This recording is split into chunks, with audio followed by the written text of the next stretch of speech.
Hello दोस्तों, आप सभी का स्वागत है आपके अपने YouTube चैनल अब्सोल्यूट क्लासेस में। आज मैं आप सभी के लिए फिजिक्स में एक ऐसा क्वेश्चन लेके आया हूँ जो कि बहुत ही इम्पोर्टेंट है। आपके एग्जाम में इस टाइप के क्वेश्चन आते रहते हैं। ठीक है दोस्तों, तो हमारा फार्मूला कौन सा यूज होगा इस क्वेश्चन में? 1/u प्लस 1/v बराबर 1/f। आप जानते होंगे कि u क्या है और v क्या है और f क्या है। अगर नहीं पता तो मैं आपको अभी बताता हूँ कि u होता क्या है दोस्तों। u होता है वस्तु की दूरी और v होता है क्या? v होता है प्रतिबिंब की दूरी और f होता है दोस्तों फोकस दूरी। ठीक है, तो हम इसी के सूत्र के आधार पर इस क्वेश्चन को सॉल्व करेंगे। तो हमारा क्वेश्चन क्या है दोस्तों, चलिए हम क्वेश्चन पढ़ लेते हैं। हमारा क्वेश्चन है दोस्तों कि 15 सेंटीमीटर फोकस दूरी के किसी उत्तल दर्पण, यहाँ पे देखिए उत्तल दर्पण है दोस्तों, अवतल दर्पण नहीं है, उत्तल दर्पण है। उत्तल दर्पण से कोई बिंब 10 सेंटीमीटर, बिंब मतलब दोस्तों होता है वस्तु, वस्तु है क्या है? वस्तु। वस्तु कितनी है दूरी पे है?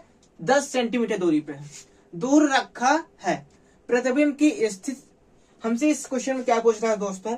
प्रतिबिंब कितने दूर बनेगा और प्रतिबिंब की स्थिति क्या होगी, वह उल्टा बनेगा, वास्तविक बनेगा, आभासी बनेगा। यह क्वेश्चन हमसे यही पूछ रहा है। ठीक है दोस्तों, तो हम इस फार्मूले का यूज करके इस क्वेश्चन को सॉल्व करेंगे। तो चलिए इसको सॉल्व करते हैं। सबसे पहले लिखेंगे हम हल। ठीक है दोस्तों, हल लिखेंगे। अब हम इसका मान लिखेंगे, जो जो मान हमको दिया गया है। हाँ, यहाँ पे लिखेंगे यह बराबर 15 सेंटीमीटर। अब देखिए दोस्तों, अगर यही f मतलब यही फोकस दूरी 15 सेंटीमीटर अगर यहाँ पे अवतल दर्पण में होता तो हम इसको नकारात्मक मतलब माइनस में लेते। तो इसमें उत्तल दर्पण में दिया है, तो उत्तल दर्पण में हम जानते हैं कि जो फोकस दूरी होती है वह धनात्मक होती है, इसलिए हम यहाँ क्या लेंगे दोस्तों, इसको प्लस में लेंगे। उसके बाद हमको दिया है बिंब मतलब 10 सेंटीमीटर, u का मान दिया है इस्तेमाल बराबर 10 सेंटीमीटर। अब यहाँ पे हम वस्तु को माइनस में लेंगे। क्यों? क्योंकि हम जानते हैं दोस्तों कि जो वस्तु रखी जाएगी वह बाईं साइड रखी जाएगी। तो वह क्या होता है, चिन्ह परिपाटी नियम हमको बताता है कि कोई भी वस्तु या प्रतिबिंब या फोकस दूरी बाएं साइड में स्थित हो तो वह नकारात्मक में ही लिया जाता है। ठीक है दोस्तों, तो इसलिए हम इसको नकारात्मक मतलब माइनस लिखेंगे। अब यहाँ पे लिखेंगे v। तो v का मान हमको पूछा है, मतलब प्रतिबिंब की स्थिति तथा प्रकृति ज्ञात कीजिए। तो हमको प्रतिबिंब कितना दूर स्थित है ये हमको ज्ञात करना है। तो हम इसका यूज करेंगे क्या, इस फार्मूले का। क्या लिखेंगे हम यहाँ पे दोस्तों, लिखेंगे हम जानते हैं। हम जानते हैं, क्या जानते हैं दोस्तों कि फार्मूला क्या होता है? 1/u प्लस 1/v बराबर 1/f। ये हम जानते हैं दोस्तों सूत्र, तो इसी का यूज करके हम इस सवाल को हल करेंगे। तो चलिए इसको सॉल्व करते हैं। तो अब इसका हम मान रख देंगे दोस्तों। आप लिखेंगे 1/u का मान कितना है -10, यहाँ पे लिख देंगे -10। अब प्लस का चिन्ह लगाएंगे। 1/v, v का मान निकालना हमको, तो v से हम इसको ऐसे ही लिख देंगे। तो हम लिखेंगे 1/f का मान कितना दोस्तों 15, तो यहाँ पे लिख देंगे हम 15। ठीक है, अब क्या करेंगे दोस्तों, देखिए आप अब यहाँ पे ये दोस्तों भी क्या है, प्लस में है। इसको माइनस को अभी छोड़ दीजिए, अभी किस में है, प्लस में है। जब यह उस दूसरे पक्ष पे जाएगा तो क्या हो जाएगा, माइनस हो जाएगा। तो यहाँ लिख सकते हैं हम 1/v बराबर 1/15 माइनस 1/-10।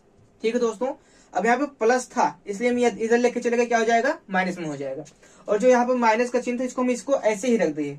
ठीक है, यहाँ पे देखिए यहाँ पे ऐसे ही रखा है। हम इस साइड लिख देते हैं। तो हम क्या करेंगे दोस्तों, यहाँ पे लिखेंगे 1/v बराबर, अब इसका हम दोस्तों एलसीएम ले लेंगे, चाहे आप इसमें गुणा कर दीजिए चाहे इसका एलसीएम लीजिए। अब इसका हम एलसीएम ले लेंगे, तो ये एलसीएम हमारा क्या हो जाएगा दोस्तों, 15 और 10 का जब हम एलसीएम लेंगे तो आ जाएगा हमारा दोस्तों कितना, 30 आ जाएगा। कितना आ जाएगा, 30। तो यहाँ पे हम लिखेंगे 30। जो हमारे एलसीएम आएगा उसको दोस्तों हम लिखेंगे प्लस में लिखेंगे। ठीक है, अब हम इससे इसमें भाग देंगे। जब 15 का भाग देंगे दोस्तों 30 में तो कितना आएगा, 2 बार जाएगा तो 2। अब 2 का गुणा हम 1 में करेंगे तो हो जाएगा कितना, यहाँ हो जाएगा 2। ठीक है दोस्तों, अब यहाँ पे माइनस इसको हम लिख देंगे माइनस।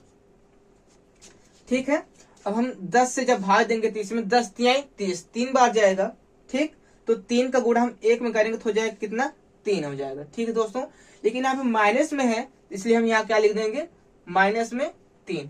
ठीक, उम्मीद करता हूँ आपको यहाँ पर समझ में आया होगा, क्योंकि अगर भिन्न का जोड़ घटाना गुणा भाग आता होगा तो ये जो हम कर रहे हैं अभी यहाँ से आपको समझ में आ गया होगा। ठीक है दोस्तों, तो चलिए हम इसके बराबर करते हैं। जब दोस्तों हम माइनस गुणे माइनस करते हैं तो वह प्लस हो जाता है, यहाँ आपको पता ही होगा।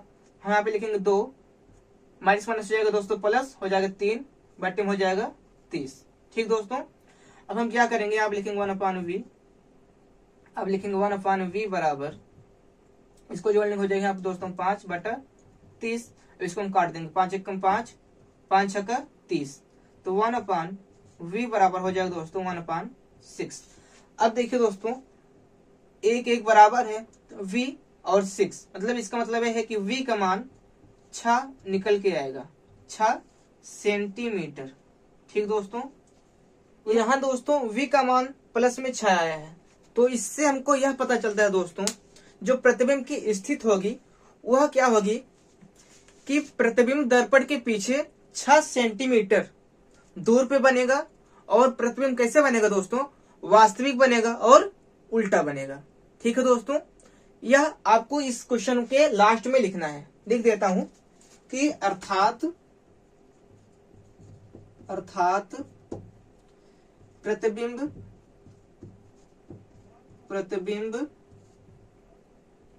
दर्पण के पीछे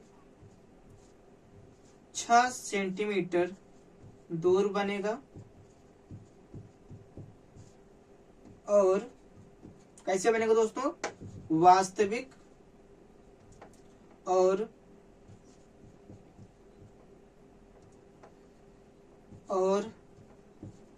वास्तविक तथा